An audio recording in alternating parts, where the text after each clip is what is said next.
All right, good morning, and thank you for your interest in today's Parent Coffee. My name is Fiona Brown, and I am the Student Assistant Specialist assigned to Rockridge. My role is focused on substance use prevention through student, parent, and staff education and support. And I'd like to ask our other presenters to quickly introduce themselves in the order they're listed on the slide, starting with Ms. Hensley. Hi, my name is Dallas Hensley, and I'm the school psychologist at Rockridge. Morning, I'm Judy Rosenfeld, and I'm the school social worker at Rockridge High School. Good morning, I'm Jennifer Dominguez, and I'm one of the school counselors at Rockridge High School. Hi there, I'm Nicole Bryan, and I'm also one of the school counselors at Rockridge High School. Hello, I'm Kevin Terry, the school counseling director at Rockridge High School. Thank you so much, everyone. The presenters here today are part of the school's Unified Mental Health Team. The Unified Mental Health Team, also known as UMHT, is comprised of the school psychologist, school social worker, student assistant specialist, school counselors, school nurse, and administrators. The mission of the Unified Mental Health Team is to promote school-wide mental health initiatives. The team is responsible for providing a continuum of prevention and intervention supports and services to address social, emotional, and behavioral needs of students and to remove barriers to learning in the school environment. Today's Parent Coffee will focus on supporting students in navigating the challenges of distance learning. We really want to focus on the unique situation that we and our students find ourselves in and offer as many solutions and strategies as possible. Our ultimate goal is to bring students back into the building where they can learn best. In the meantime, our focus is on providing access to education and supporting students' overall well-being. We have all had to leave school early, quarantine, and are trying to work and learn in a virtual environment. So you may say that we're all in the same storm, but our internal and external experiences are different, which contribute to the way that we weather that storm. Some students are in large boats with strong support, safety, and consistency, while other students may be in situations where financial challenges, stress levels, health issues, or other challenges may be impacting their sense of safety and increasing their stress level. Because of this, we would say we're not all in the same boat. We know that toxic stress can severely impact a student's ability to learn. Our mission is to address not only the academic challenges, but the social and emotional challenges that impact students' learning. Our sense of what is normal during a major stressor such as this cannot be the same as what is considered normal during kind of everyday pre-pandemic life. Given the stressors of our current environment and the challenges of distance learning, it is to be expected that a person's social, emotional, and academic strategies for success in the past may not be effective now. Therefore, we would not rush to say that a young person can't possibly be successful in a distance learning environment, or that anxiety or depression or other mental health issues are the cause of the student's difficulty. Instead, we would first look at exploring new or different academic and wellness strategies. So today we're going to focus on building resiliency by connecting students with activities, supports, and strategies to increase their overall well-being in the context of our current environment. So we've established that our students are dealing with unprecedented differences in their routines and their lives that have been affected over the past. What you're looking at on this slide is a list of some of the larger issues that are artifacts of this new landscape. Things like isolation and increased screen time can really influence mood, motivation, and productivity in the distance learning classroom. The frustration of unsuccessfully trying to do things in the manner that they've always been done can lead to more stress and some not so successful outcomes, much like the conundrum of trying to fit a square peg into a round hole. Authors of the popular book, Who Moved My Cheese, offer a good blueprint for how to adapt in the face of changing circumstances, which can in turn reduce stress.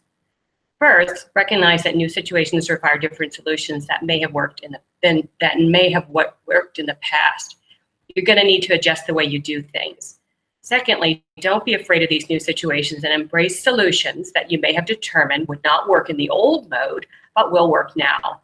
Let go of trying to fit that old solution into the new formula. And finally, evaluate how you're doing and make the necessary changes that will help you moving forward.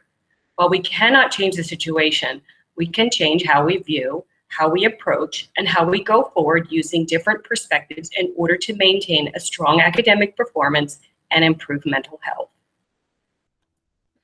With this current school year, it's even more imperative to help your students stay organized.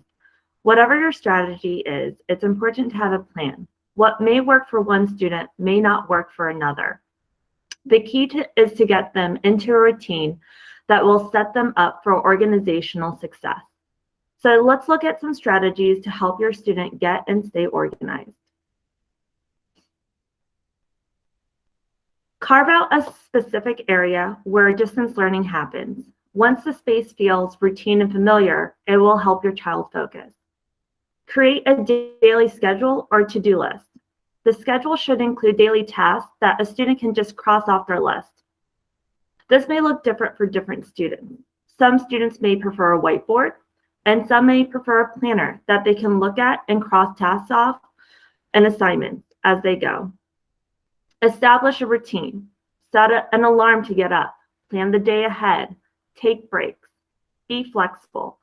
And within this, get the right kind of sleep and eat healthy meals. Have your student get ready as if they were heading into the building. Controlling distractions is more about finding ways to keep your mind organized so that your student can better focus on the task at hand. For example, does your student constantly check their phone? Set aside specific work blocks during the day. Put their phone in a drawer or another place where they won't automatically reach for it. For the upper grades, maybe checking email routinely.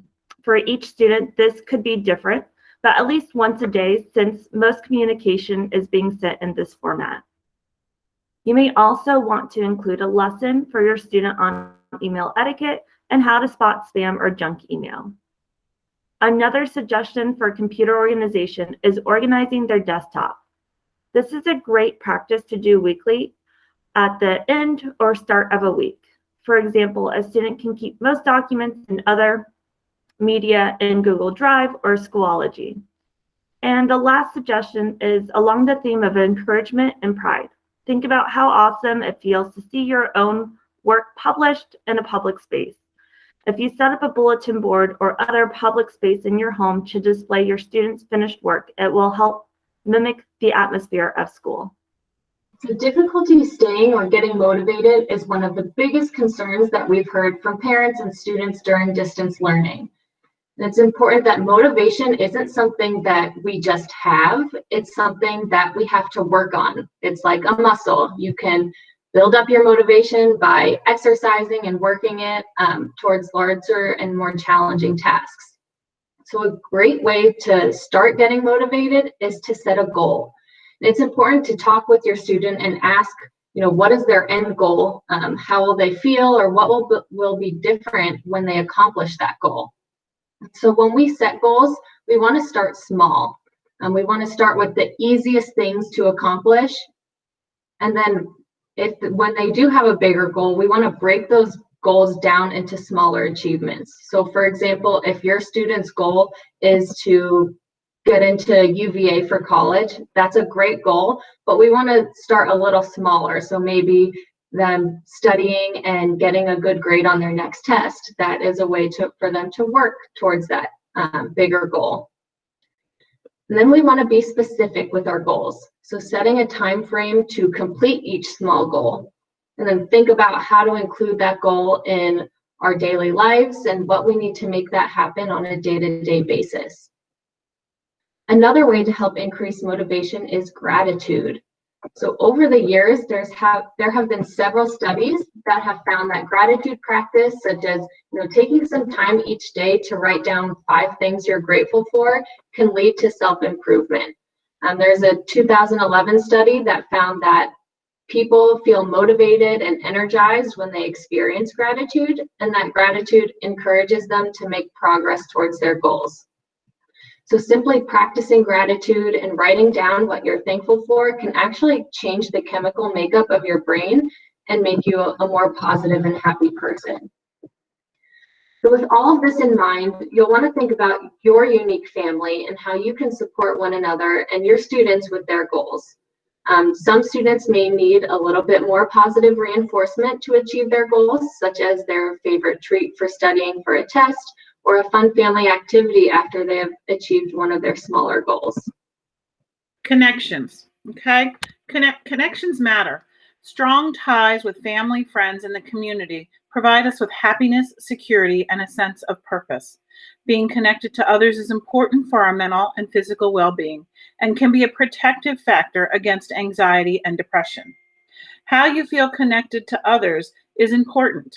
Famous psychologist Abraham Maslow's hierarchy of needs shows our need to being connected as secondary only to survival needs.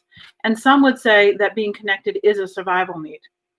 John Bowlby, a psychologist who developed the attachment theory, suggests a child needs a trusting connection with a loving caregiver to prosper as an adult.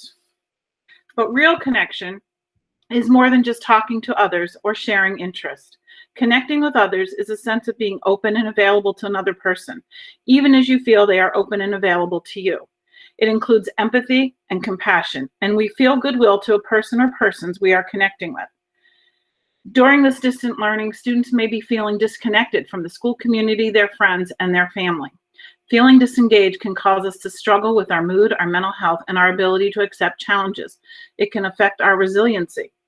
Connection is the foundation of resilience. On this slide, you see our Sources of Strength wheel, which is a program we use in the middle and the high schools here in Loudoun County Public Schools. All of these spokes on the wheel deal with a different aspect of our personal interest or our personal makeup. And the stronger we can get each spoke, the stronger we are overall and resilient we will be.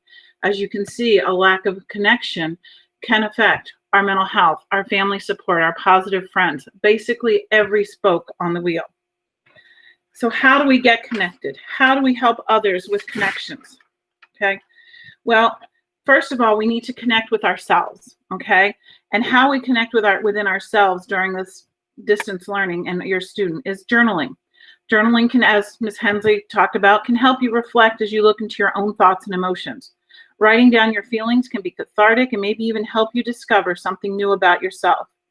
Also, try meditating. A little bit of mindfulness during your day can help you be more helpful to tone with your body and your surroundings. It can also help with stress, anxiety, mood levels, and sleep. Another aspect is checking in with yourself. Take a break throughout the day and check in with yourself and your emotion. It can be easy to get caught up with whatever you're doing. When I talk with teens, I tell them use their lunch break to get away from their computer. Get outside, go for a walk if the weather is nice.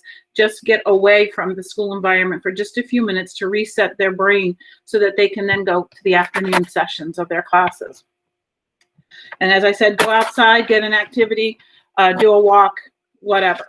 Now for connecting with each other, cooking dinner together as a family, family game night, watching a movie together, going outside for a walk together.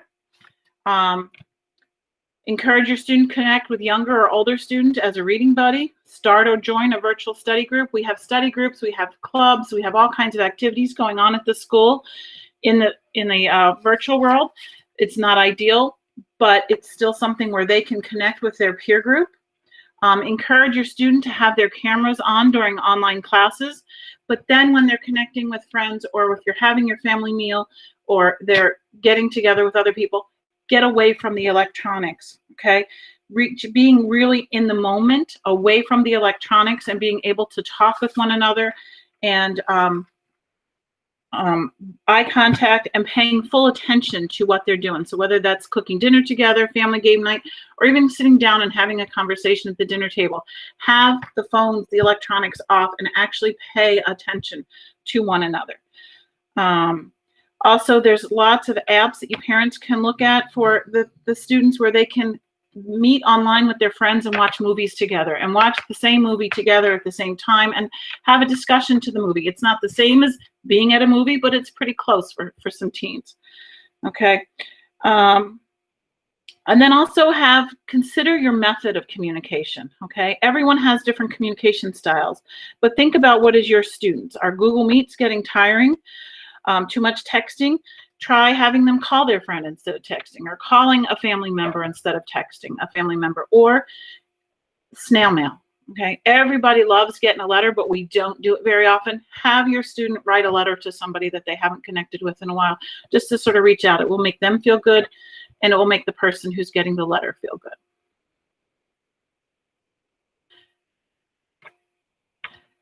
Thank you for viewing our video. If you have any questions, you can please contact your school's Unified Mental Health team. For Rockridge, it's rockridgementalhealth@lcps.org.onmicrosoft.com. At Stonehill, it's stonehillmentalhealth@lcps.org.onmicrosoft.com. For Rosalie Carter Elementary School, it would be Rosalie Carter Mental Health at lcps.org.onmicrosoft.com. And at Moorfield Station Elementary School, it's Moorfield Station Mental Health at lcps.org.onmicrosoft.com. Thank you.